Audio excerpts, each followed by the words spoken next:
Hello students, welcome to my channel study with hello Suman. तो आज के इस वीडियो में हम लोग कवर करने वाले हैं कक्षा 10 गणित प्रश्नावली 4.3 का चैप्टर सॉल्यूशन करेंगे। क्वेश्चन नंबर 9 को सॉल्व करेंगे।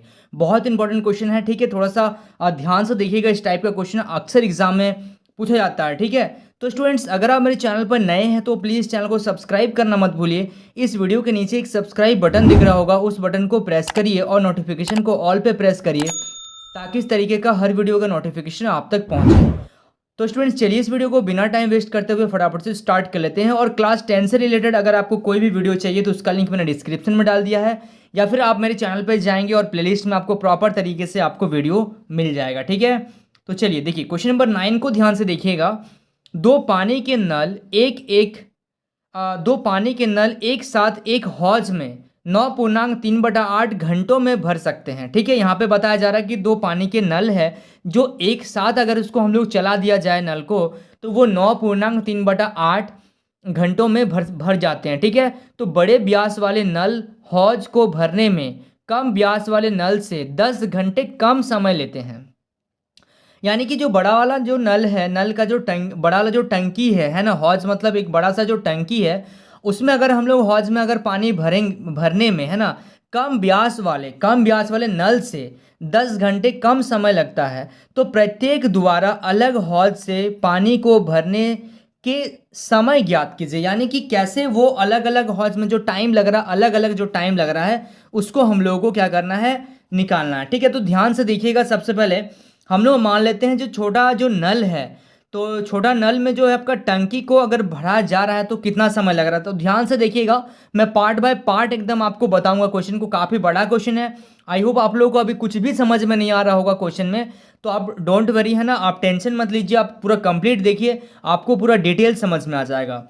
तो सबसे पहले देखिए, यहाँ पे हम लोगों को तो कुछ टाइम नहीं दिया गया, तो हम लोग मान लेते हैं जो छोटा नल है, छोटा नल कि जो टंकी को अकेले जो है वो एक्स घंटे में भरता है। यानी कि छोटा नल है वो ज़्यादा टाइम लगा रहा है, और जो बड़ा वाला जो टंकी है वो इससे 10 घंटा कम समय लगा रहा है। वही आपको यहाँ पे बताया गया है, ठीक है। और यहाँ पे लिखिएगा, तो बड़ा व्यास वाला नल टंकी भरेंगे, है ना। अगर इसको आप x माने हैं, इसमें अगर x समय लग रहा है तो इसमें 10 घंटा कम लगेगा बड़ा वाला को भरने में, तो x माइनस 10 घंटे में, ठीक है। चलिए, तो अब देखिएगा, यहाँ से ध्यान से, यहाँ तक समझ में आ गया आप लोगों को। अब ध्यान से देखिएगा, यहाँ पे हम लोग क्या करेंगे, अब छोटा वाला हाँ, अब छोटा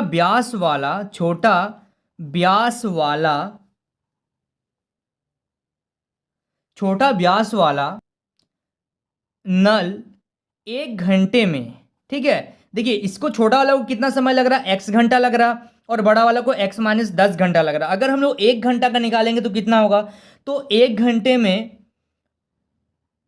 टंकी का कितना हो जाएगा, 1/x भाग, है ना। 1 घंटे में कितना भरेगा, 1/x भाग भरेगा, ठीक है। समझ में आ रहा आप लोगों को।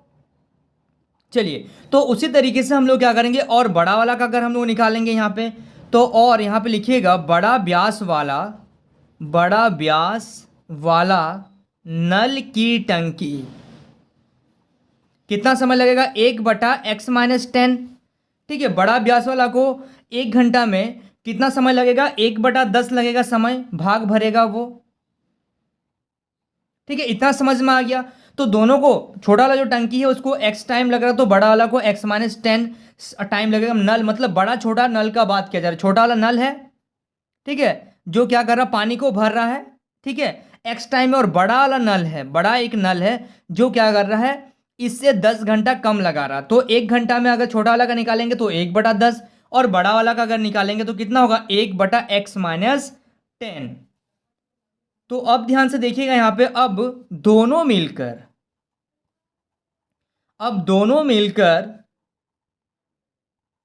कितने भरते हैं, तो दोनों मिलकर देखिएगा, यहाँ पे दिया गया है, यहाँ पे क्वेश्चन में देखिएगा, दो पानी के नल एक साथ एक हौज को 9.3/8 घंटे में भरता है।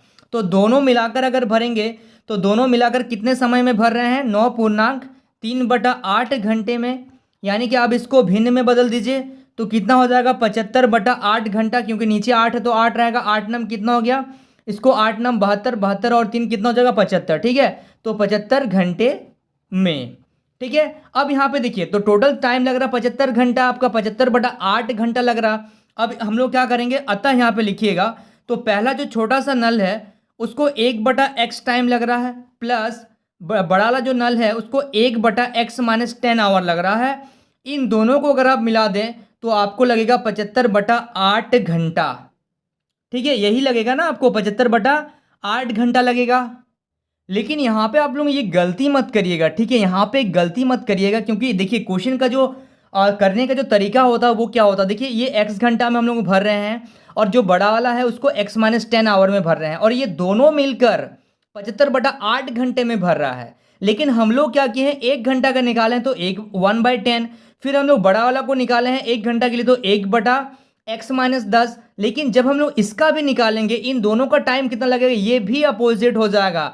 यानी कि आप यहाँ पे लिखिएगा 8/75। ये गलती आप लोग मत कीजिएगा। ठीक है, क्योंकि ये 1/10 का आ रहा, तो इसका भी अगर 1 घंटा का निकालेंगे तो टोटल आपको इतना टाइम लगेगा। ठीक है, तो ये चीज़ आप लोग यहाँ पे थोड़ा सा करेक्शन कीजिएगा, थोड़ा सा ध्यान दीजिएगा। ठीक है, तो अब आप लोग क्या कीजिए, इसके एलसीएम लीजिए। तो एलसीएम लीजिएगा तो x × x - 10, x का पाड़ा में x आ जा रहा तो बच क्या रहा आपका x - 10, प्लस इसका पाड़ा में ये आ जा रहा तो बच रहा आपका कितना, x बराबर 8/75। ठीक है, तो ये देखिए यहाँ पे कुछ तो कटेगा नहीं, सॉरी। तो यहाँ पे आपका कितना हो जा रहा है, अगर आप इसको मल्टीप्लाई करेंगे तो यहाँ से देखिएगा आप x को x के साथ जोड़ देंगे तो 2x - 10 अपॉन यहाँ से मल्टीप्लाई कर दीजिए x² - 10x बराबर आ गया आपका 8/75। अब आप क्या कर सकते हैं, इसको एक काम करिए, इसमें आप क्रॉस मल्टीप्लाई कर दीजिए। ठीक है, क्रॉस मल्टीप्लाई के अलावा हम लोग कुछ और नहीं कर सकते हैं, क्योंकि ये कैंसिल नहीं हो रहा हम लोग का। ठीक है, तो यहाँ से क्या करेंगे हम लोग, 8 को गुना कर दीजिए इससे, तो 8 गुना x² - 10x, और जब 75 को मल्टीप्लाई कर देंगे तो 75 × 2x - 10। ठीक है, ये दोनों चीज़ हो गया। अब आप क्या करिए, इसको क्रॉस मल्टीप्लाई कर दीजिए तो 8x² - 8 10 80x बराबर, यहाँ पे जब आप गुना करेंगे तो 75 दूनी कितना हो जाएगा, 150x - 750। ठीक है, इतना समझ में आ गया। कैलकुलेट करना अभी इसको आपको, और कुछ नहीं करना है। तो यहाँ पे क्या कीजिए ना, सारा टर्म को एक तरफ लेके चल जाइए, यानी कि 8x² - 80x माइनस का, ये प्लस का है इधर आ जाएगा तो माइनस का 150x, और ये माइनस का 750 है, जब ये इधर आ जाएगा तो प्लस का 750 बराबर क्या हो जाएगा, 0 हो जाएगा। ठीक है, तो अब ध्यान दीजिएगा आप लोग, यहाँ पे लिखिएगा 8x² माइनस और माइनस हो जाएगा प्लस। ठीक है, तो 150 और 80 को जब आप ऐड करिएगा तो 230x, 150 बड़ा है, इसके आगे माइनस का साइन, इसलिए यहाँ पे माइनस का साइन लगा, प्लस 750 = 0।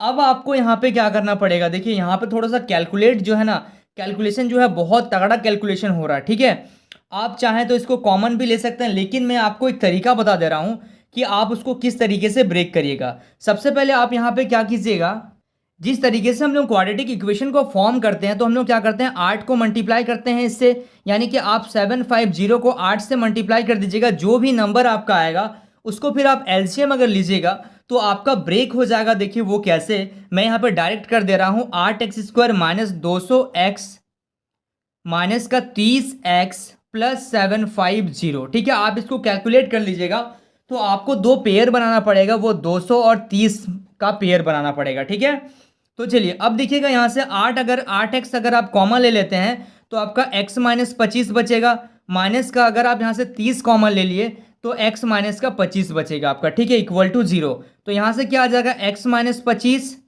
ठीक है, यहाँ से दोनों कॉमन आ गया तो बचा आपका कितना, 8x - का 30 बराबर 0। ठीक है, तो यहाँ से देखिएगा आप ध्यान दीजिएगा यहाँ से कि x - 25 बराबर 0 और 8x - 30 बराबर 0। तो x - 25 बराबर 0, इसका मतलब x बराबर क्या आ गया है, 25, और 8x बराबर कितना आ गया है, 30। ठीक है, तो यहाँ पे x बराबर कितना आ जाएगा, x बराबर आ जाएगा 30/8 आ जाएगा। ठीक है, आप इसको कैंसिल कर दीजिएगा। ठीक है, तो यहाँ पे देखिए एक्चुअली में जो समय है ये बटा में आ रहा, भले ही ये कैंसिल हो जा रहा है लेकिन ये बटा में आ जा रहा, तो इसको हम लोग कंसिडर नहीं करेंगे, ठीक है। तो यहाँ आप लोग ध्यान दीजिएगा कि x इज इक्वल टू जो आ रहा है आपका 30/8, क्योंकि ये संभव हम लोग का नहीं है, यहाँ पे आपको मैसेज देना पड़ेगा, ठीक है। नहीं है, क्यों नहीं है? क्योंकि आप यहाँ पे ब्रैकेट में लिख सकते हैं, क्योंकि यह समय जो है ना वो 10 घंटे से क्या है, 10 घंटे से कम है। क्योंकि जब आप डिवाइड कर रहे हैं तो आपको ऑब्वियसली पता चल रहा है कि 30/8 है। जब आप कैंसिल करिएगा तो ये 2 का पारा से ये 4 बार में, ये 15 बार में आप डिवाइड करेंगे तो आपको कितना जाएगा, 3 पॉइंट समथिंग आएगा, 3 घंटा कुछ मिनट आ जाएगा। तो यह घंटा जो है वो क्या है, 10 घंटे से क्या है, भी कम है, ठीक है। इसको आप ब्रैकेट क्लोज कर दीजिए इसमें, ठीक है, ब्रैकेट क्लोज कर दीजिए। अब हम लोग क्या क्या चीज को कंसिडर किए थे उस चीज को आप लोग देखिएगा। तो यहां पे लिखिएगा अतः छोटा व्यास वाला नल, ठीक है, छोटा व्यास वाला नल अकेला भरेगा, कितना भरेगा, 25 घंटा लगेगा उसको भरने के लिए, ठीक है। छोटा वाला नल 25 घंटे में भरेगा और बड़ा वाला जो नल का बात कर रहे हैं हम लोग वो 25 - 10 यानी कि x - 10 माने थे हम लोग। तो यहां पे लिखिएगा तो बड़ा व्यास वाला नल, ठीक है, यहां पे लिखिएगा भरेगा, कितना भरेगा वो 25 - 10, 25 - 10 कितना हो जाएगा आपका, यहाँ पे हो जाएगा 15 घंटे में, ठीक है, वो 15 घंटे में आपका भरेगा। इतना समझ पा रहे हैं आप लोग, समझ में आ रहा है, ठीक है। चलिए तो देखिए हम लोग पहले कंसिडर क्या किए थे कि जो छोटा वाला नल है आपका उसको हम लोग x कंसिडर किए थे, और जो आपका बड़ा वाला नल है उसको x माइनस, हम लोग क्या बोलते थे कि बड़ा वाला नल को छोटा वाला नल से 10 घंटे कम समय लग रहा है। तो टोटल हम लोग आ गया, छोटा वाला जो है वो 25 घंटा लगा रहा है, तो बड़ा वाला कितना लगाएगा, 25 - 10 लगाएगा, यानी कि कितना, 15 घंटा लगा रहा है, ठीक है। क्लियर हो रहा आप लोगों को? चलिए so students please note down this question. So students I hope आपको इस वीडियो से काफ़ी कुछ सीखने को मिला होगा। वाकई अगर आप इस वीडियो से कुछ सीखे हैं तो इस वीडियो को लाइक करिए, हमारे चैनल को सब्सक्राइब करिए और इस वीडियो के एंड में कमेंट करना मत भूलिए। तो स्टूडेंट्स मिलते हैं नेक्स्ट वीडियो में, तब तक के लिए बाय।